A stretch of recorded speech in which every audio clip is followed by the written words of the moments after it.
Witness a story of love, betrayal, and a shocking secret that will change everything. Don't forget to show your support and subscribe so you don't miss a single word. Chapter 1. The Wedding of the Year. The grand ballroom of the Malmaison estate gleamed under the glow of crystal chandeliers. Every detail was meticulously arranged for what was heralded as the wedding of the year. Alexander Salmeron, the 38-year-old CEO of the tech giant Salmeron Innovations and one of the richest men in Spain, adjusted his Italian silk tie, his gaze sweeping over the final preparations. He had everything a man could desire: a multi-billion-dollar fortune, an impeccable reputation, and in a few hours, he would marry Celeste Vega, the elegant heiress of a prominent Parisian family. However, an unshakable anxiety gnawed at him, a feeling he couldn't shake no matter how much he tried to project an appearance of calm. "Mr. Salmeron, the first guests are starting to arrive," his personal assistant, Felipe, a man in his 50s who had been with him for over a decade, announced discreetly. Alexander nodded, his gray eyes scanning the guest list one last time. 350 carefully selected people, ministers, ambassadors, captains of industry, and a host of celebrities. They had all come to celebrate his union, but there was only one name on that list that truly mattered to him, and her presence was what he dreaded most. Elena Duran, his first love, his first Ashen, the woman with whom he had shared 5 intense years before a tragic misunderstanding tore them apart forever.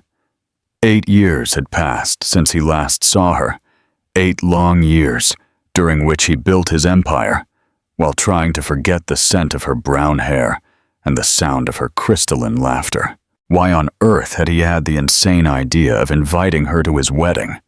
Perhaps to prove to himself that he had moved on for good, or perhaps out of pure masochism. He wasn't entirely sure anymore.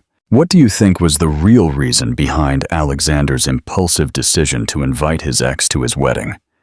Share your thoughts in the comments. The hours passed slowly, marked by the effusive congratulations of the guests and the practiced social smiles that Alexander easily dispensed. Celeste was radiant in a custom-made wedding dress, her blonde hair perfectly gathered in an intricate bun, her family jewels sparkling in the lights. She was the epitome of French elegance, the exact type of woman a man of his stature was meant to marry. Still, Alexander couldn't help but steal glances towards the entrance, searching for a silhouette he would recognize among thousands. "You seem distracted, darling," Celeste whispered, her arms slipping under his. Her perfect smile didn't waver, but he heard a hint of concern in her voice. "Is everything okay?" Alexander smiled back, gently stroking her powdered cheek. "Everything's perfectly fine, my love. Just the excitement of the moment." But deep down, he knew he was lying.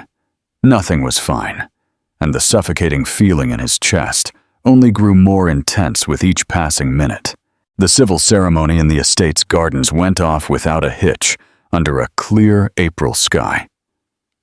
A close family friend and politician gave an emotional speech about love and commitment. Alexander responded, "I do," in a firm voice, but his eyes continued to discreetly scan the crowd. Helena still wasn't there. Perhaps she had decided not to come after all, which was probably for the best. And yet, a part of him couldn't help but feel a pang of disappointment. Applause erupted as the official declared them husband and wife, and Alexander kissed Celeste with all the tenderness he could muster. The photographers captured the moment, which would undoubtedly be labeled the kiss of the year by gossip magazines. But his mind was elsewhere, obsessed with a single question. Was this how a man was supposed to feel on his wedding day? This sense of emptiness, as if he were an actor in a play whose script he didn't control. The cocktail party was in full swing when Felipe approached Alexander with his usual air of concern. "Sir, we have a delicate situation at the entrance. A Miss Duran has just arrived, but—" He hesitated, which was unusual for the normally straightforward man. "But what, Felipe?" "She hasn't come alone, sir. She's accompanied by a little girl who looks to be about 7 years old." Alexander felt his blood run cold. 7 years old. Exactly the age a child conceived on their last night together would be. That night of passion and tears that preceded their final breakup. "Let them in," he said, his voice more strained than he intended. "And Felipe, not a word of this to anyone for now." His assistant nodded and quickly walked away, leaving Alexander alone with his thoughts, which raced like stampeding horses. A 7-year-old girl. It had to be a coincidence, right? Elena would have told him if she had a daughter. No. She had never spoken to him again after that fateful night. He had tried to contact her for months, but she had changed her number. She had moved and vanished from his life, as if she had never existed. The minutes that followed felt like an eternity.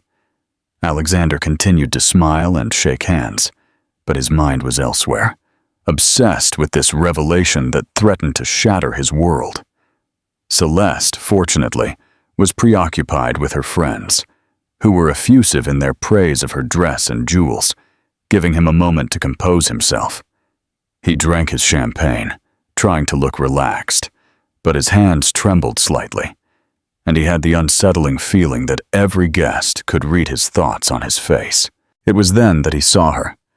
Elena appeared on the terrace, and for a moment, time seemed to stand still.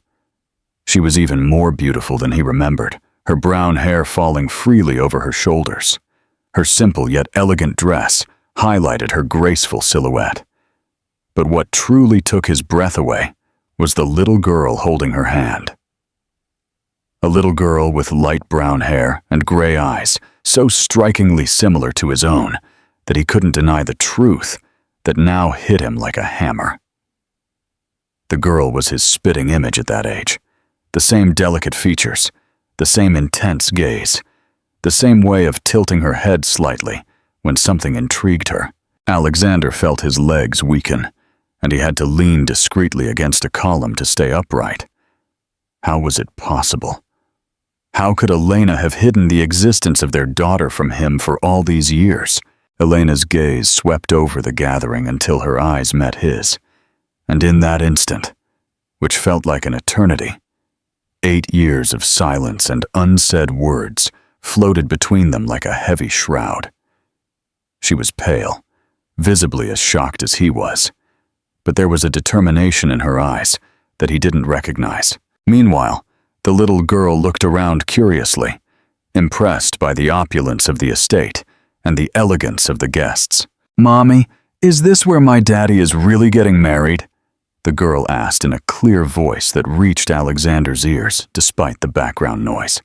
Elena knelt and whispered something to her, but Alexander had heard what he needed to hear. "Daddy!" The girl was talking about him as her father, which meant Elena had told her the truth about her origins. But then why had she come today? What did she want from him after all these years of silence? He had to go talk to her, to understand what was happening. But his feet felt nailed to the ground.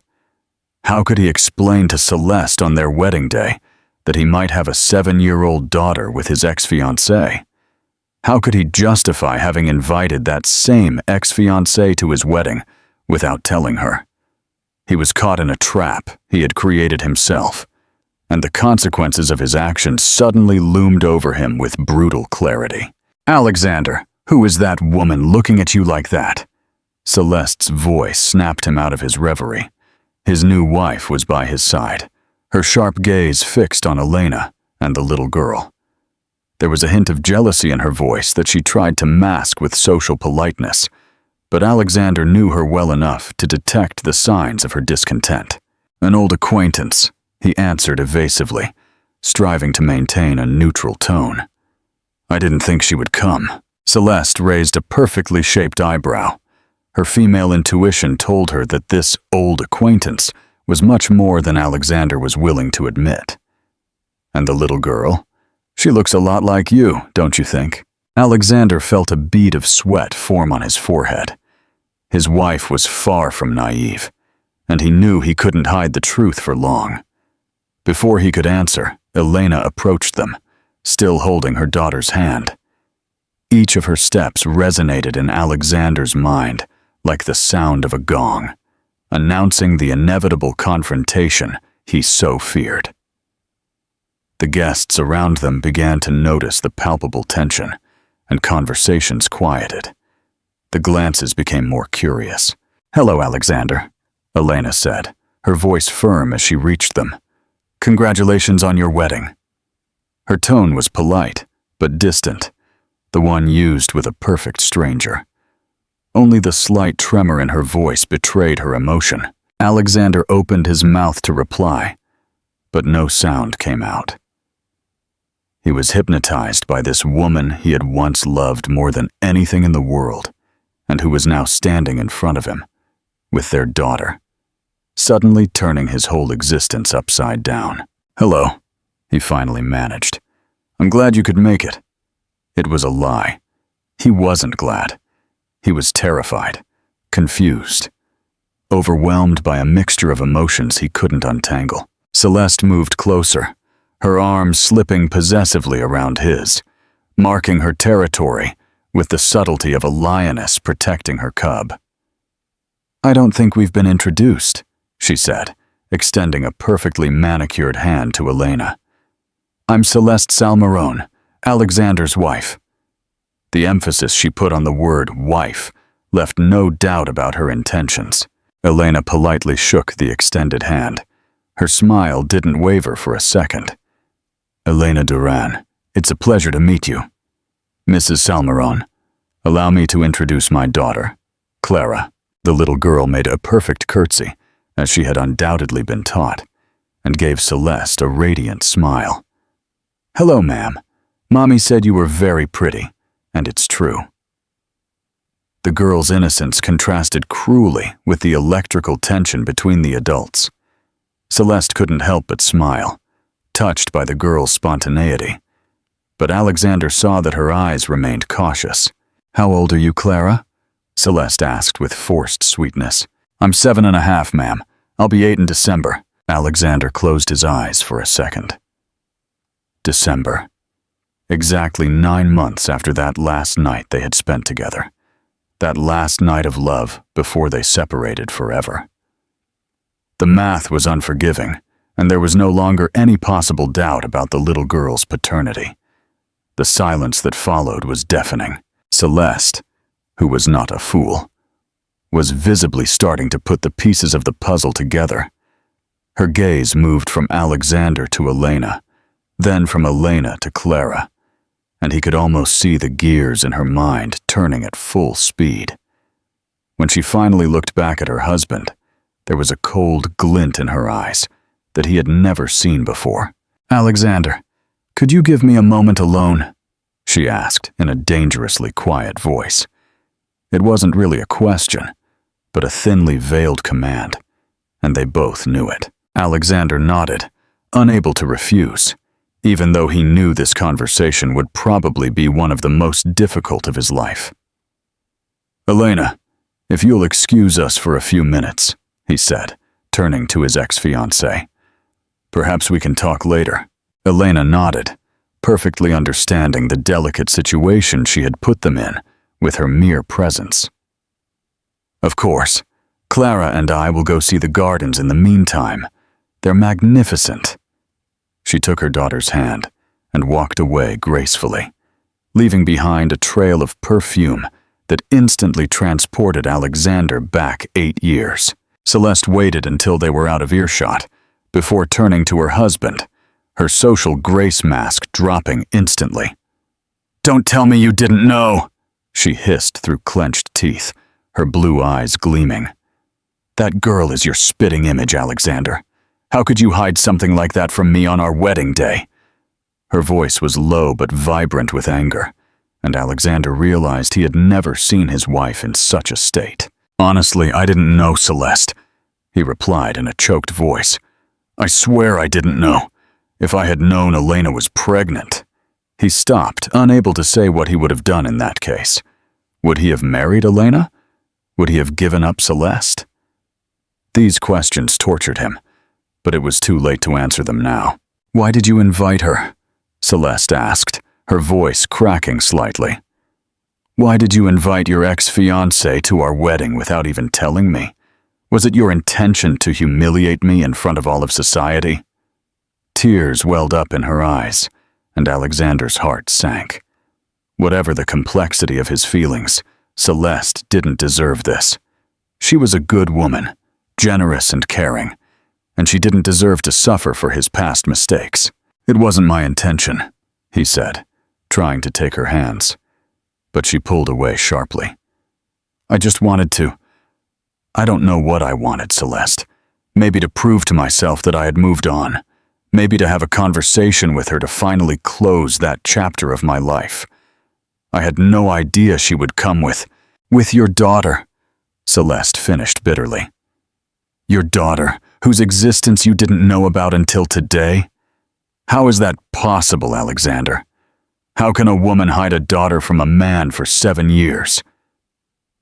Her question was fair, and Alexander had been wondering the same thing since he first saw Clara. Why hadn't Elena said anything? What had led her to raise their daughter alone all these years? "I don't know," he admitted, "but I fully intend to find out. Celeste, I know this is terrible for you, for us, but I can't act as if this child doesn't exist now that I know she's here. She's my daughter." The words tumbled out before he could stop them, and he immediately saw the effect they had on his wife. She turned pale, swayed slightly, and had to lean against the castle wall to keep from falling. "Your daughter?" she repeated, as if the words were poison in her mouth. "We got married 3 hours ago, Alexander, and you're already telling me you have a daughter with another woman. How do you expect me to react? How do you expect us to build our future together with this secret between us?" Her voice was now hoarse from the sobs she was desperately trying to suppress, aware that all the guests might be watching them. Alexander wanted to hug her, to reassure her, to promise her that nothing would change between them. But he knew it would be a lie. Everything had changed the moment he laid eyes on Clara. That little girl was his flesh and blood, and he could never act as if she didn't exist. At the same time, he loved Celeste, or at least he believed he loved her, and he didn't want their marriage to end before it had even begun. "We'll find a solution," he said finally, although he had no idea what that solution might be.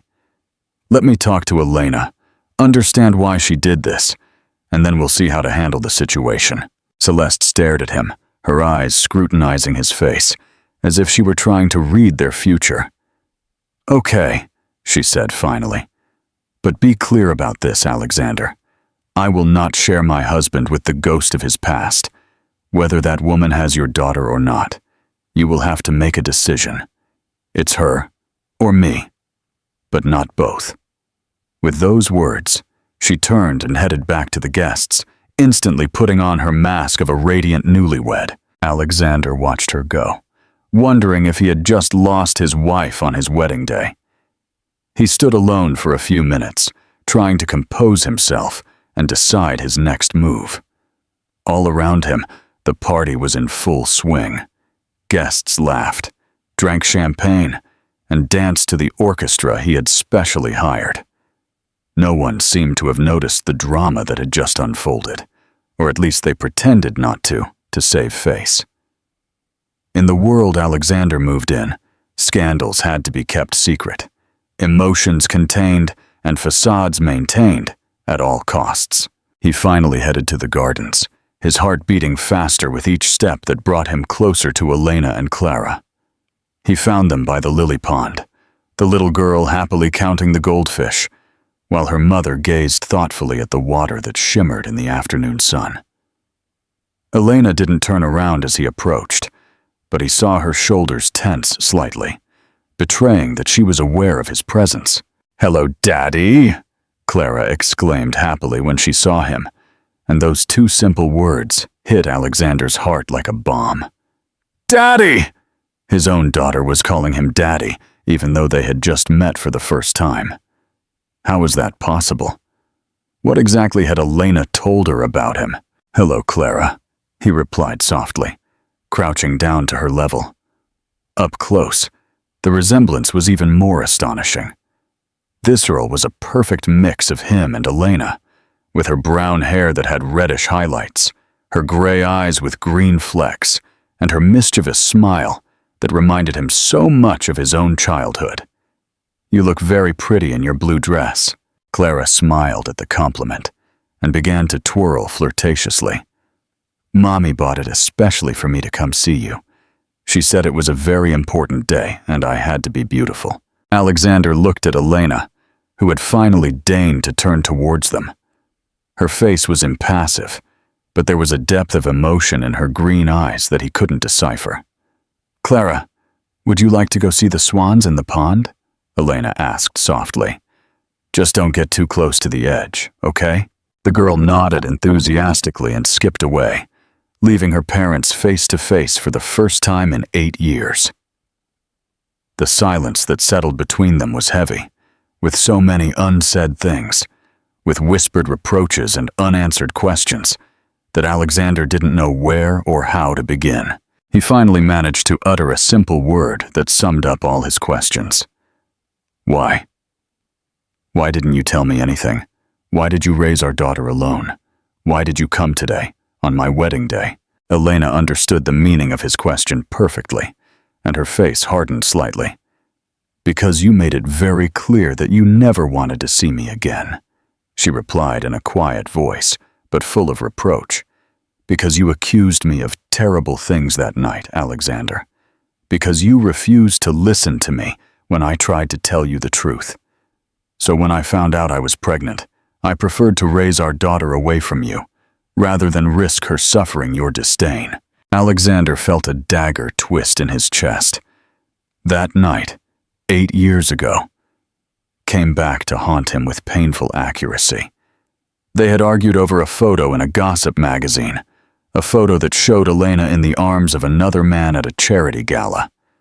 Alexander, blinded by jealousy and pride, had refused to listen to her explanations, convinced that she was cheating on him. They had made love one last time in a mix of passion and desperation. Then she had left the next morning without a word, taking all their hopes of happiness with her.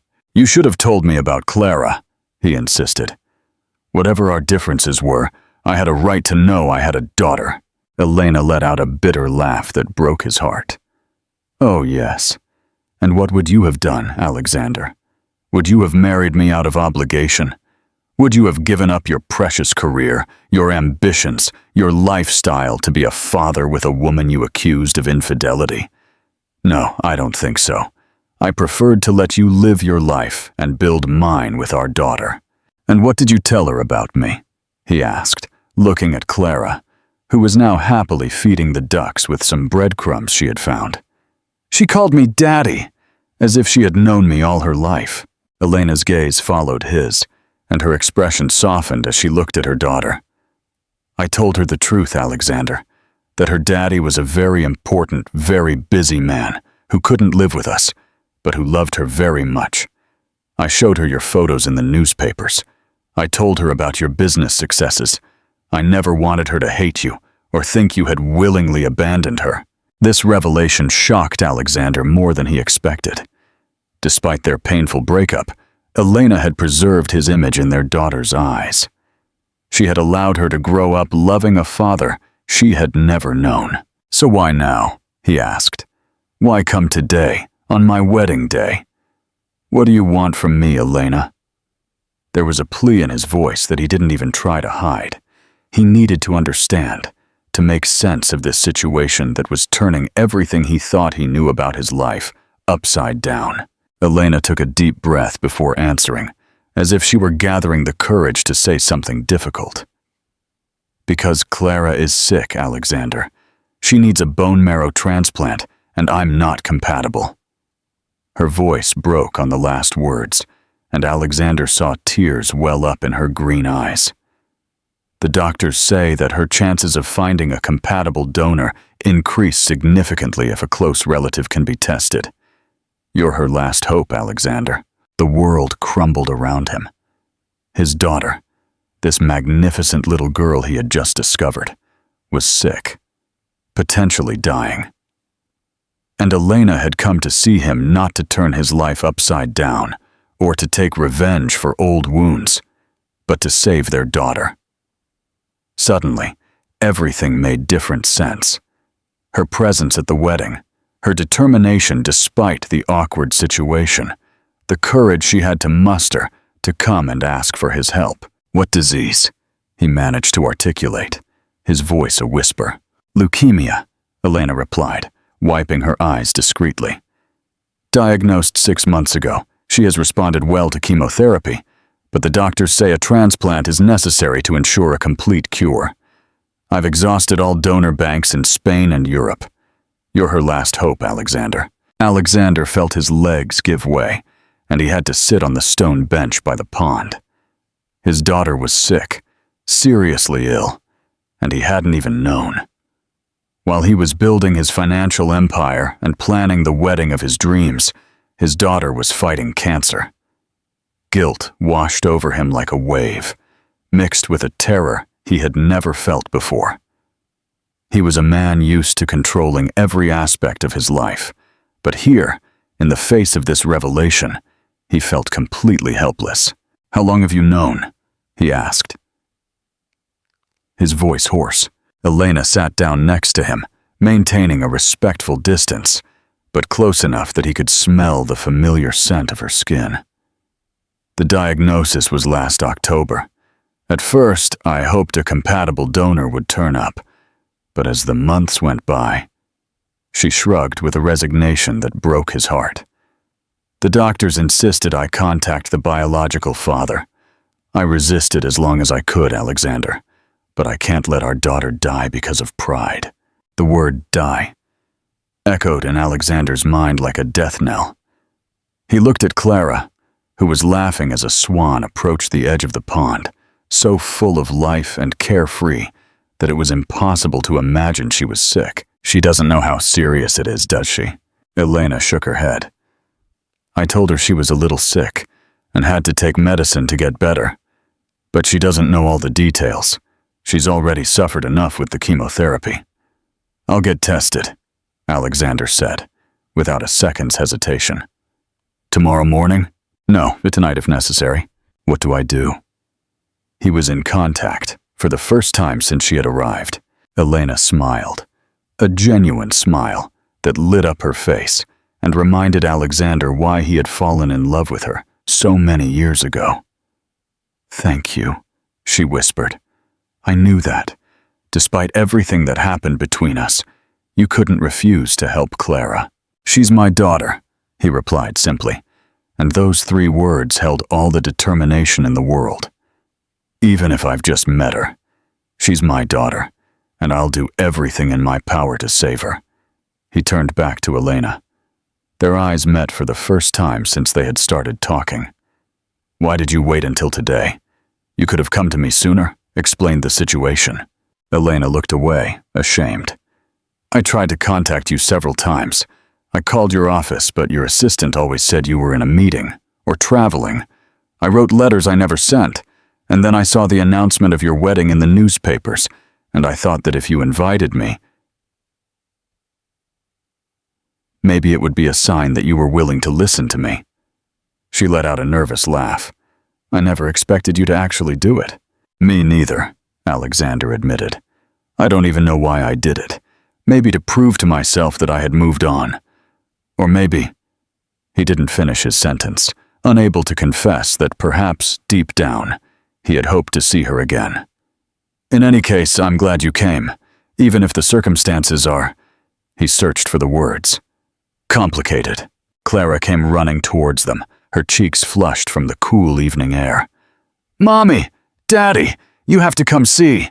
There are musicians playing the harp, and Mrs. Salmeron said I could ask them to play my favorite song. The girl's enthusiasm was contagious, and despite the seriousness of the situation, Alexander couldn't help but smile. This girl was a ray of sunshine, and the idea that she could be in danger filled him with a fierce protectiveness. "Yes, honey, we saw them," Elena replied, stroking her daughter's hair. "Clara, would you like to spend some time with Daddy? Maybe you two could get to know each other." Clara nodded vigorously, her eyes shining with excitement. "Oh, yes. Can you tell me about your work, Daddy? Mommy says you build very important things." Alexander's heart ached. The girl looked at him with such unconditional love and admiration that it moved him to his core. How could he have missed all this? How could he have lived 7 years without knowing about the existence of this wonderful being, his own flesh and blood? "Of course, little one," he replied, kneeling in front of her. "But first, you tell me what you like to do. What are your favorite games? What's your favorite color?" Clara launched into an enthusiastic chat, telling him that she loved to draw, that she took piano lessons, that she loved stories about princesses, but also pirate adventures, and that her favorite color was purple, like the eyes of her doll. As he listened to his daughter, Alexander felt a presence behind him. He turned and saw Felipe approaching with his usual grave expression. "Sir, I apologize for the interruption, but Mrs. Salmarone is looking for you. The guests are starting to wonder about your absence." The brutal return to reality hit Alexander like a slap. His wedding, Celeste, his guests, his new life waiting for him at the estate. How was he going to reconcile all this with this discovery that changed everything? "I'll be there in a few minutes, Felipe," he replied. His assistant nodded and walked away discreetly. But Alexander saw that he had noticed the astonishing resemblance between him and Clara. Felipe was an intelligent and discreet man who had handled many delicate situations for his boss over the years, but this one surpassed anything they had ever encountered. "I have to go back to my guests," he told Elena as he stood up. "But we really have to talk about Clara, about her treatment, about what we're going to do now." Elena nodded, perfectly understanding the impossible situation he was in. "Of course, we can leave now if you prefer. I didn't want to interrupt your night more than necessary." "No," Alexander said with more firmness than he intended. "No, don't leave. Not yet. Clara, would you like to see the inside of the estate? There are very beautiful paintings, and even a library with old books." The little girl's eyes lit up. "Oh, yes. Are there history books?" "Many," Alexander promised. "Felipe will give you a tour while I attend to my guests, and then we'll all have dinner together. Does that sound good?" Elena seemed to hesitate. "Alexander, I'm not sure that's a good idea. Your wife didn't seem very happy to see us, and I can understand that. After all, it's her wedding day." But Alexander had made a decision.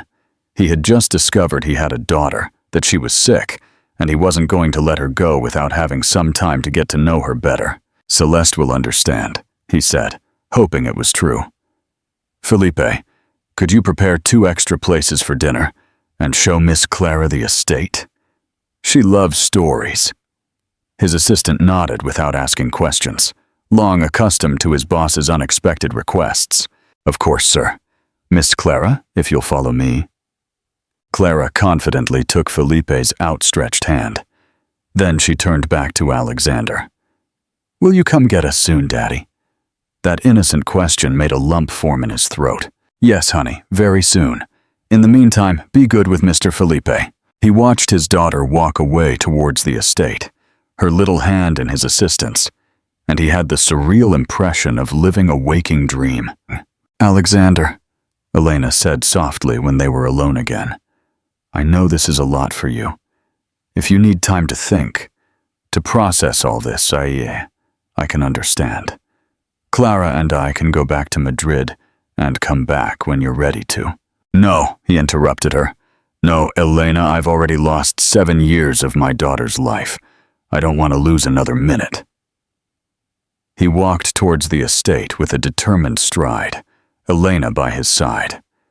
It was time to face Celeste and his guests, to explain a situation that he himself still didn't fully understand. But one thing was certain: he would not deny his daughter, whatever the consequences for his marriage and his social life. The party was still in full swing when they reached the terrace. The orchestra was playing a Viennese waltz, and several couples were dancing under the lights that had begun to shine in the twilight. Alexander looked for Celeste in the crowd and found her in a lively conversation with her mother and some friends, with a glass of champagne in her hand. She looked at him as he approached, and he immediately saw that she had been crying despite her carefully retouched makeup. "Ladies, would you mind excusing us for a moment?" he asked politely. "I'd like to speak with my wife alone." Celeste's friends exchanged knowing glances, but tactfully moved away, leaving the newlyweds face to face.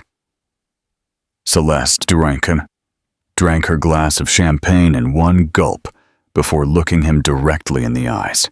"Well," she said simply, "what did she tell you to justify hiding your daughter's existence from you for 7 years?" Her voice was quiet, too quiet, and Alexander recognized the signs of one of her cold rages, which was much more formidable than her outbursts. "She didn't hide her out of malice, Celeste," he said, choosing his words carefully, aware that everything he said could be used against him. "Our breakup was very ugly. I said terrible things. I refused to listen to her. When she found out she was pregnant, she preferred to raise our daughter alone rather than risk me rejecting her." Celeste let out a humorless laugh. "How touching. And of course you forgive her? You forgive her for depriving you of your daughter and for depriving your daughter of her father. But tell me, Alexander, why did she come today? What does she want?" His wife's cunning no longer surprised him. Celeste had always had an infallible instinct for guessing people's hidden motivations. "Clara is sick," he confessed, and he immediately saw Celeste's expression change. "She has leukemia and needs a bone marrow transplant. Helena isn't compatible, and she hopes I will be." The silence that followed this revelation was heavy. Celeste stared at him, and he saw a succession of emotions pass over her face: surprise, compassion, but also a painful resignation. "Your daughter is dying," she said finally. It wasn't a question, but a statement. "And your ex-girlfriend came to ask you to save her on your wedding day to another woman." She shook her head as if she couldn't believe the situation. "It sounds like the script of a bad melodrama. Celeste, I know this is incredibly difficult for you, for us, but this child is your daughter," she finished for him. "Yes, Alexander, I understand. Your daughter, whom you didn't know about an hour ago, and for whom you are now willing to turn our wedding upside down." There was a bitterness in her voice that he had never heard before, and he realized he was losing his wife on the very day of their union. "That's not what I want," he protested. "I want our marriage to work, Celeste, but I can't ignore Clara's existence now that I know she's here, and I can't let her die if I have the power to save her." Celeste stared at him, and he saw tears glisten in her blue eyes. "I know," she said softly. "And that's exactly why I'm losing you, isn't it? Because you're a good man, Alexander. A man who could never abandon his daughter, even a daughter he doesn't know.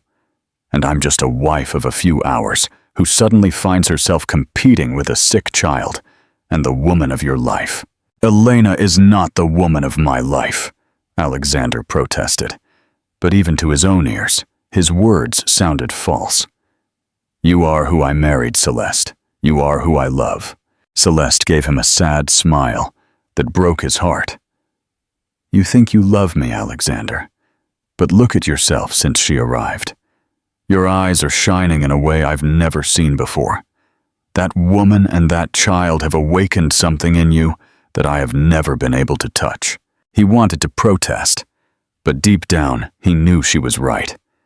Since he had seen Elena and Clara, he had felt alive in a way he had forgotten, as if a part of him that had been dormant for 8 years had suddenly awakened. This didn't mean he didn't love Celeste, but he was forced to admit that his feelings had never had the same burning intensity he had known with Elena. "What do you want me to do?" he asked, feeling helpless. "Tell me what you expect from me, Celeste, and I'll do it." She looked at him with infinite sadness, and he understood that she had already made her decision. "What I want is for you to get tested for your daughter. I want you to save her if you can, and I want you to be honest with yourself about what you really feel for her mother." "What about us?" he asked in a choked voice. "What's going to happen to us?" Celeste took his hands, her fingers stroking the ring he had only worn for a few hours. "I don't know, Alexander. Maybe we'll get through this. Maybe you'll choose your new family. Or maybe we'll discover that our marriage was a mistake from the beginning." He couldn't deny it. Maybe their marriage really was a mistake. Maybe he had married Celeste because she represented stability, respectability, everything a man of his stature was supposed to desire instead of a true love. This thought terrified him, but he could no longer ignore it. "I don't want to lose you," he said sincerely. Celeste smiled through her tears. "I don't want to lose you either, but I also don't want a husband who stays with me out of obligation or habit. If we're going to be together, Alexander, it has to be because we truly love each other, not because we signed some papers this morning." The orchestra began a new, softer, and more melancholic melody. All around them, the guests continued the party, oblivious to the drama unfolding between the newlyweds. Alexander wanted to stop time, go back a few hours, before Helena and Clara burst into his life and turned everything upside down. But he knew it was impossible. He could no longer act as if his daughter didn't exist. "Mr. Salmarone?" Felipe's voice made him jump. His assistant was a few feet away, accompanied by Clara, who was holding a book in her hand, her eyes shining with excitement. "Miss Clara wants to show you something she found in the library." Alexander exchanged a look with Celeste, who nodded almost imperceptibly. Whatever happened between them, he couldn't make this innocent child pay for the complications of their adult lives. "What did you find, little one?" Alexander asked, kneeling in front of his daughter. Clara proudly held out the book to him. "It's a very old book of French stories. Mr. Felipe says it's more than 100 years old. And look, it has very beautiful drawings."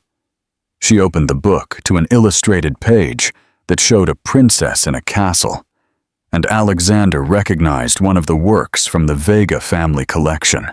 "It's very beautiful indeed," he said, admiring the delicate illustrations.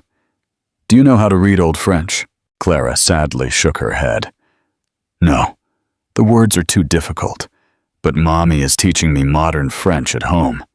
She says it's important to know several languages." Alexander looked at Celeste, who was watching the scene with an unreadable expression.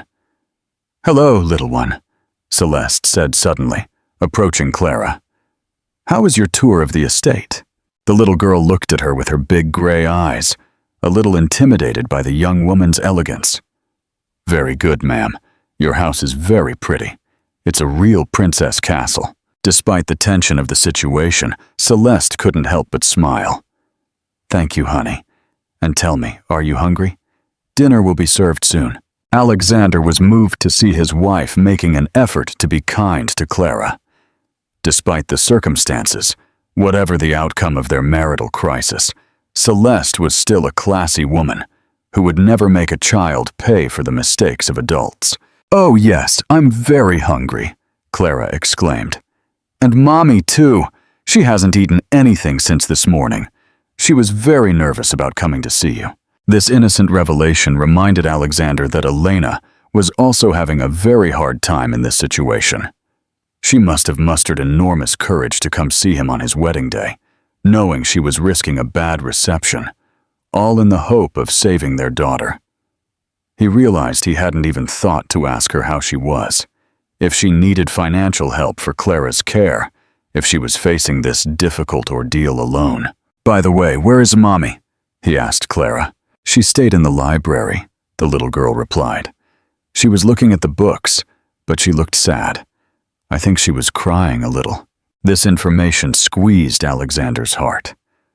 Elena was crying, alone in the library, while he was arguing with his wife on the terrace. He had to go see her to make sure she was okay. "Felipe, could you take Clara to the dining room and have her served something to eat while dinner is being prepared?"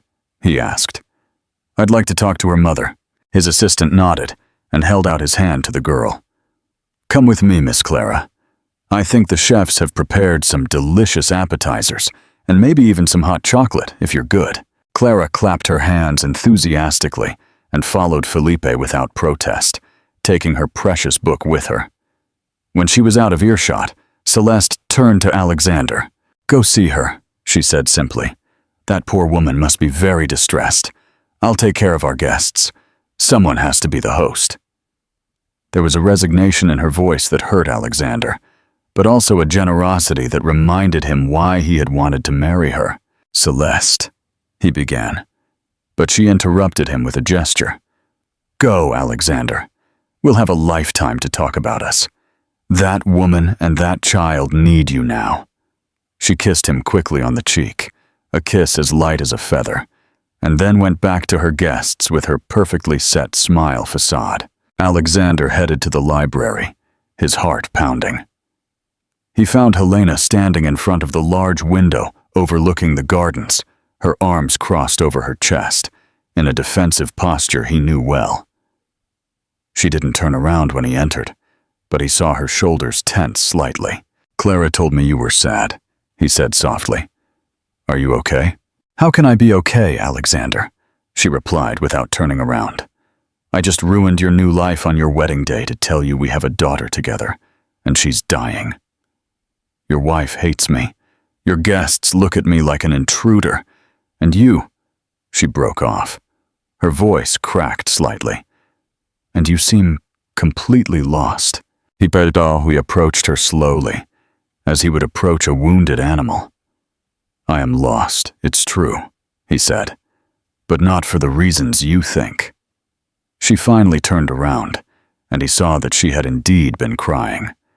Her green eyes were red, her makeup slightly smudged, despite her efforts to fix it. She was still beautiful, incredibly beautiful, and he felt the impulse to hug her, to comfort her, as he had so many times in the past. "I'm lost because everything I believed in fell apart in a few hours," he continued. "I thought I had built a perfect life, stable, predictable, and suddenly you show up with our daughter, and everything I thought was important seems useless to me. My business, my marriage, my reputation, none of that matters in the face of the fact that Clara is sick."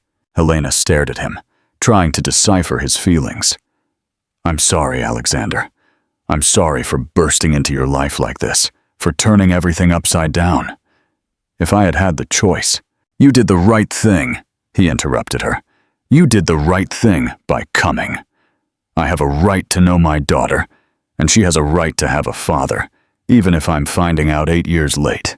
8.5 years, Helena corrected automatically, and they both smiled despite the seriousness of the situation. This little moment of lightness reminded him of the time when they were happy together, when they could laugh about everything and nothing, when the future seemed bright and full of promises. "Tell me about her illness," he asked, sitting in one of the leather armchairs in the library. "I want to know everything. How long has she been sick? How did you find out? What are the treatments? The prognosis?" Helena sat opposite him, and for the next half hour, she told him everything. The first symptoms she had attributed to school fatigue, the tests that had revealed the horrible truth, the nights spent in the hospital while Clara underwent chemotherapy, the terror of losing her that woke her up every night. Alexander listened in silence, his heart aching for everything Helena had had to endure alone. How she had found the strength to continue working, to smile at her daughter, to make her believe that everything would be okay. He admired her strength, her determination, but he also felt consumed by guilt for not having been there to support them. "Why didn't you contact me sooner?" he asked when she finished. "Since the diagnosis, you should have called me. No matter what happened between us, Helena, This is about our daughter's life. I tried, Alexander. I really tried. But every time I tried to call you, I remembered that night. Your accusations, the way you looked at me, telling me you never wanted to see me again. I was angry, he said weakly. I was jealous and proud, and I said things I didn't really mean. Helena gave him a bitter smile. You thought I was cheating on you with Marcos Dubois. You refused to listen to my explanations. You accused me of being a liar and a manipulator. And when I tried to tell you that that photo only showed a courtesy dance at a charity gala, you told me you didn't want to hear any more of my lies. Alexander closed his eyes, remembering that terrible night when his jealousy had destroyed their love. He had been furious when he discovered that photo of Helena in the arms of Marcos Dubois, a man he had hated since their university years, and who was now his direct competitor in business. He hadn't wanted to hear that it was a simple protocol dance, that the photographer had captured the only moment they were together all night. His wounded pride and his sick jealousy had triumphed over his reason. I found out the truth a few months later, he confessed in a choked voice. Marcos himself told me, laughing, that the photo had been taken at the moment when protocol required him to dance with all the important women of the night. He thought it was funny that he could have caused problems between us. The memory of that late revelation still hurt him. He had destroyed their love for nothing, out of sheer stupidity and male pride. But you never contacted me to apologize, Elena said in a soft voice, but full of reproach. You preferred to keep your pride instead of admitting your mistakes. Alexander opened his eyes and met her gaze. I tried, he said. God knows I tried, Elena. But you had disappeared. You had moved, changed your number, left your job. No one knew where you had gone. I even hired a private detective to find you. But it seems you erased all traces of your existence. This revelation surprised Elena. You tried to find me. Yes, for months, Alexander confirmed. I went crazy. I didn't sleep. I didn't eat. I was obsessed with the idea of finding you to apologize. My loved ones finally convinced me that it was better to stop, move on, and rebuild my life. Just as I was giving up the search, you were finding out you were pregnant with my daughter. Elena was silent for a long moment, processing this information. I didn't know, she finally murmured. I thought you had been relieved to see me go, that you had quickly found someone else. It took me 6 years to agree to go out with another man, Alexander confessed. And even then, my relationship with Celeste is more a marriage of convenience than a great passion. His parents and hers had wanted this union for a long time. You don't love her? Elena asked, and there was something in her voice that he couldn't quite identify. Curiosity. Hope. I thought I loved her, he answered honestly. Or rather, I convinced myself that what I felt for her was love. Celeste is a wonderful, intelligent, elegant woman. She would be a perfect wife for any man. But, Elena encouraged him. Alexander looked her directly in the eyes before answering. But I don't feel the same passion for her that I felt for you. That's the truth. The silence that followed this confession was charged with electricity. Elena had blushed and looked away, visibly moved by his words. Alexander, she said finally, we can't go back. Too much has happened. Too much water has flowed under the bridge. You're married now. And she hesitated. I have learned to live without you. Is there someone in your life? He asked, fearing the answer. But you needed to know. Elena shook her head. No. How could there have been? Between work, Clara, and now her illness, I haven't had the time or energy for romantic relationships.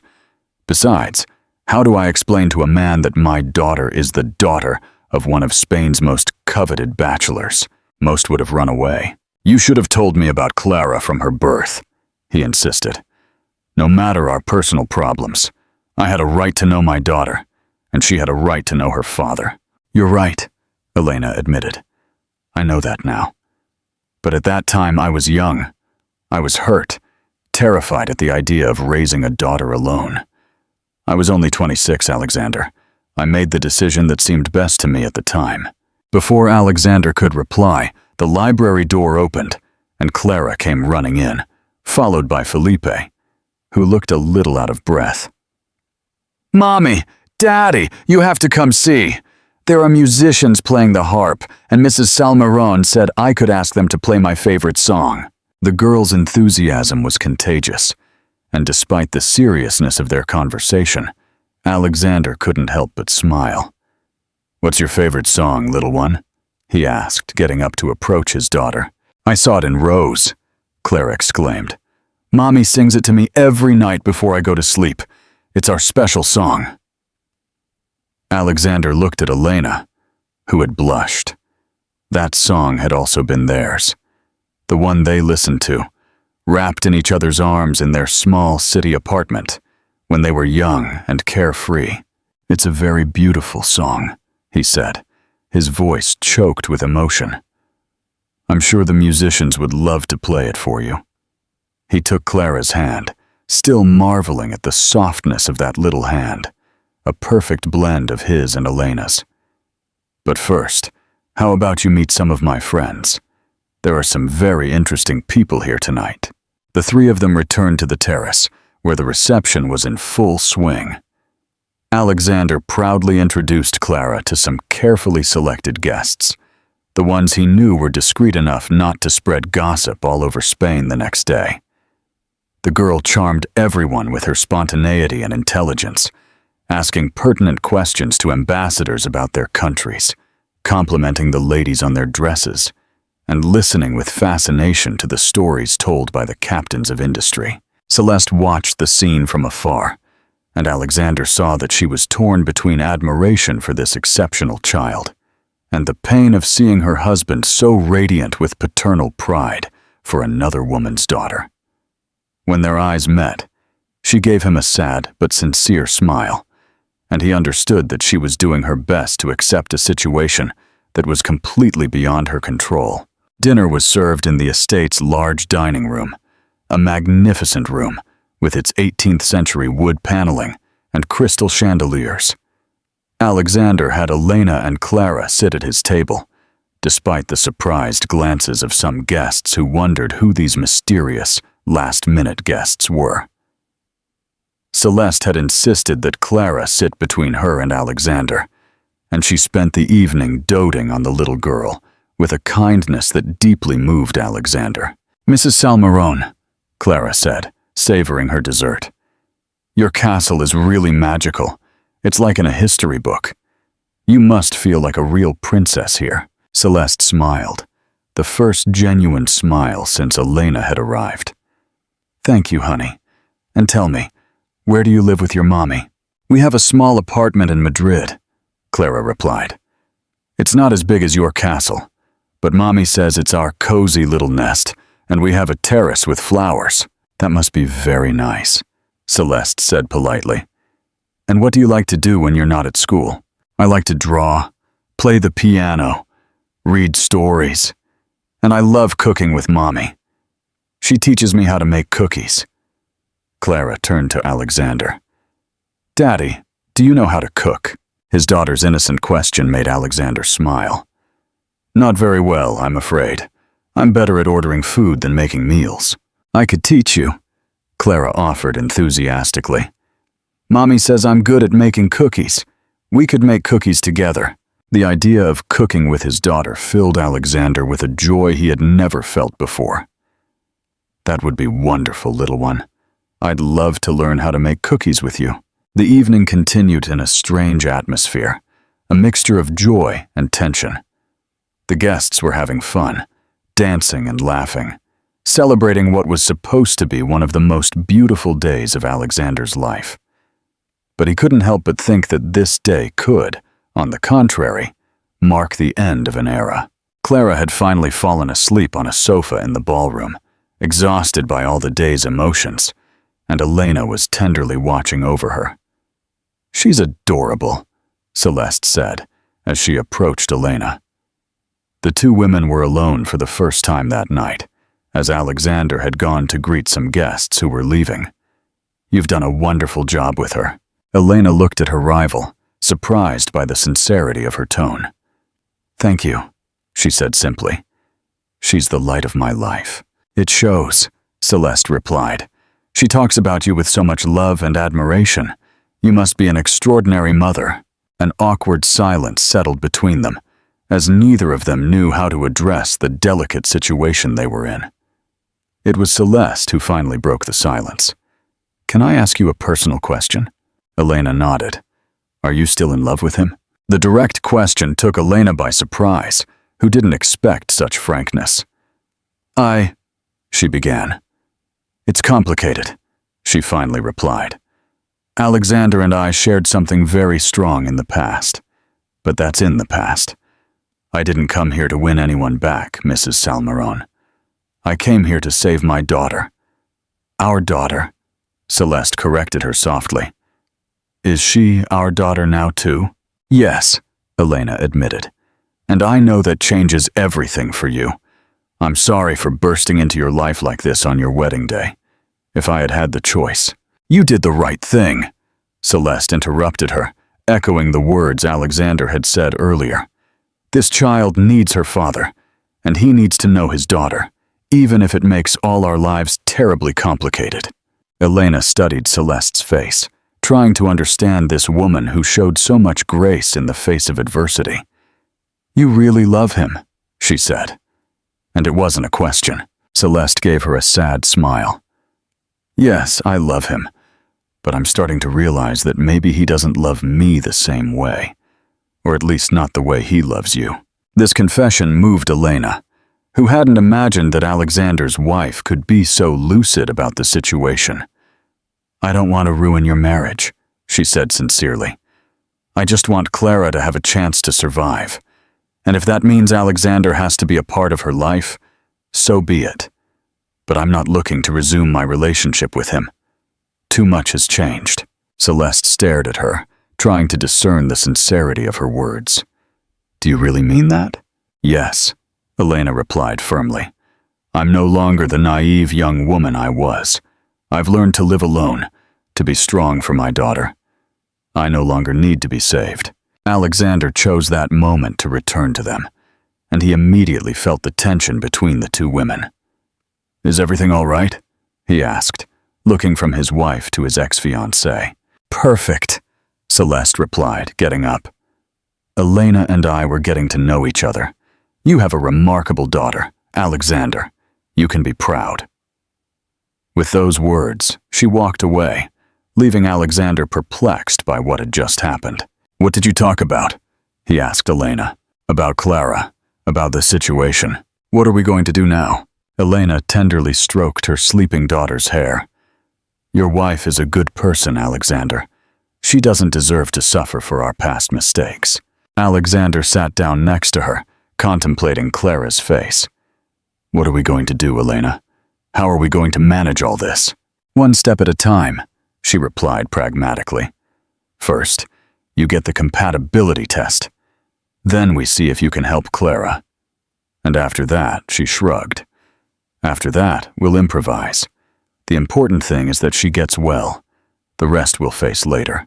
Alexander nodded, admiring once again Elena's strength and pragmatism. She had always had that ability to focus on what was essential when the situation became critical.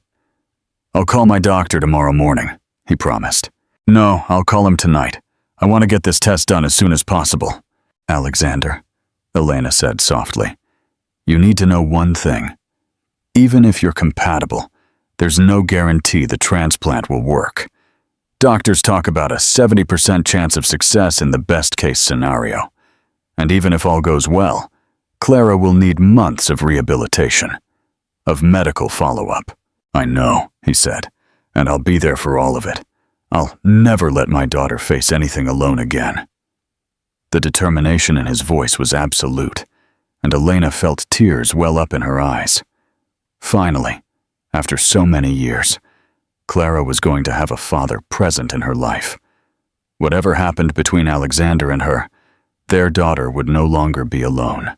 The last guests left around 1 in the morning, leaving the estate in a relative silence. Felipe had prepared a suite for Elena and Clara, understanding that their presence would be necessary in the coming days. Clara was still sleeping soundly, exhausted by all the day's emotions, and Alexander carried her to her room himself, moved by finally having his daughter in his arms. "She's so light," he whispered to Elena as he gently laid her in bed. "Is that normal? Has she lost weight because of the illness?" "A little," Elena admitted as she tucked her daughter in tenderly. "But she's getting better now. The chemotherapy had weakened her a lot, but since she's in remission, she's regaining her strength." Alexander looked at Clara's sleeping face, noticing the paleness of her complexion and the slight dark circles under her eyes. His daughter was sick, really sick, and he hadn't been there to support her. "I'm sorry," he said suddenly, his voice breaking. "I'm so sorry for not having been there, Elena. For her birth, her first steps, her first words, her first day of school, and now for her illness. What kind of father am I?" Elena placed a comforting hand on his arm. "It's not your fault, Alexander. You didn't know she existed, and now that you do, you're here. That's what matters." They stood in silence for a moment, watching Clara sleep, united in their love for this child they had created together, and from whom Femme had sunderowed them. "She looks like you when she sleeps," Elena whispered. "She has your serious expression, as if she's thinking about important things, even while she's dreaming." Alexander smiled, touched by the observation. "And she has your determination. Tonight, when she wanted to feed the ducks at all costs, she reminded me of you when you got an idea in your head. I hope she also has your strength to face what's to come," Elena said emotionally. "She's going to need all our courage." "She'll have it," Alexander promised. "We'll be strong for her, both of us." The words, "both of us," resonated between them as a promise and a question. Were they really capable of being a team for their daughter after everything that had happened between them? They tiptoed out of the room, leaving the door ajar so they could hear Clara if she woke up. In the dimly lit hallway of the estate, they stood face to face, suddenly aware that they were alone for the first time in hours. The atmosphere between them was charged with contradictory emotions: regret for the past, hope for the future, a mutual attraction they no longer dared to confess. "I should go to bed," Elena said, breaking the silence that was becoming awkward. "Tomorrow will be a long day." Alexander nodded, but made no move to leave. "Alexander," Elena said suddenly, "I know we can't erase the past, but I wish we could be friends for Clara's sake, but also for us. I've missed you so much." This confession moved Alexander more than he wanted to admit. "I've missed you too," he admitted, "more than I would have liked. But Alexander, you're married now. We have to be very careful with our feelings. Clara needs us to be balanced, not to create more complications for her." "I know," he said. "You're right. But knowing that you don't hate me, that maybe we could be friends again, that gives me hope." "Good night, Alexander." "Good night, Elena," he replied, watching her go. When she disappeared into her room, he stood still for a moment, his heart pounding. His life had just been completely turned upside down, and he still didn't know where it was headed. But one thing was for sure: he would never give up on his daughter, whatever the consequences. He finally went to his own room, where Celeste was waiting for him. She was sitting in front of her dressing table, slowly and meticulously removing her makeup. Their eyes met in the mirror, and Alexander saw all the tiredness and sadness that his wife had hidden behind her smiling facade all night. "How is she?" Ashut asked without turning around. "She's asleep. She's exhausted by all her emotions." Alexander approached her, hesitating. "Celeste, I know this day has been terrible for you. I know none of this was planned, and I'm not apologizing." She interrupted him. "It's not your fault. This situation is too much for all of us." She finally turned to him, and he saw that she had been crying. Just tell me one thing, Alexander. Are you happy to have discovered your daughter's existence? The question was loaded, but Alexander decided to be honest. Yes, he replied without hesitation. Despite the circumstances, despite the complexity of the situation, yes, I'm happy that Clara exists. She's extraordinary, Celeste. Smart, funny, endearing, curious about everything. In just a few hours, she has completely taken over my heart. I can't regret having met her. Celeste sighed, as if this answer confirmed what she already knew. And what do you feel about seeing her again? The question was even more difficult, and Alexander took time to think. Before answering, I feel many things, he finally said. Guilt for the way we broke up. Admiration for the strength she has shown in raising Clara alone. Gratitude for having come to find me despite everything that happened between us. And love? Celeste insisted. Do you still feel love for her? Alexander closed his eyes, unable to meet his wife's gaze. I don't know, he confessed. I thought I had moved on, but seeing her again today has awakened things I thought were buried. But Celeste, that doesn't change my feelings for you. You're my wife, and I want our marriage to work, even if she were free, even if you wanted her. Celeste's voice was now heavy with pain, and Alexander realized that his wife was suffering more than she wanted to show. Celeste, please don't ask me to answer hypothetical questions. The reality is that you are my wife. Helena has her own life, and we all have to learn to coexist for Clara's sake. You're not answering my question, Celeste insisted, because you already know the answer, don't you? If that woman held out her hand to you, you would take it without hesitation. You would give up on me, on our marriage, on everything we've built together. Her voice broke on the last words, and Alexander's heart sank. He didn't want to hurt Celeste, but he couldn't lie to her either. I don't know what I would do, he said sincerely. All of this is too new, too overwhelming. I need time to understand what I feel, to see through my feelings. But Celeste, I promise you one thing. I'll be honest with you. If my feelings change, if I realize I can't be the husband you deserve, I'll tell you. You don't deserve to be lied to, or for someone to stay with you out of pity. She stared at him, and he saw a succession of emotions pass through her eyes. Pain, anger, resignation, but also a form of respect for his honesty. That's all I can ask for, she said finally. Honesty, even if the truth hurts. She got up and went to bed, her slow and tired movements betraying the day's emotional exhaustion. Where are you going to sleep? She asked, seeing that Alexander wasn't moving. In my study, he replied. I think we both need space to think. Celeste nodded, grateful that he wasn't pretending that everything was fine between them. Good night, Alexander, she said, as she slipped under the covers. Good night, Celeste, and thank you. Thank you for what? For being so kind to Clara tonight? You could have been cold or hostile, but you were wonderful with her. That means a lot to me. Ugh. Celeste gave him a sad smile. She's not to blame for all this mess, and besides, how could anyone not love her? With those words, she turned off the light, plunging the room into darkness. Alexander stood still for a moment. Then he left the room in silence. He went to his study, a room he had set up in a tower of the estate that served as his refuge when he needed to think. The walls were lined with books, and a large window overlooked the gardens lit by the moon. Alexander sat in his leather armchair and looked out at the night, trying to take stock of this day that had changed everything. He was a father.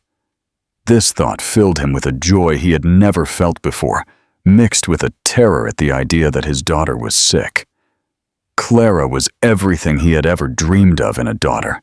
Smart, funny, endearing, curious about everything.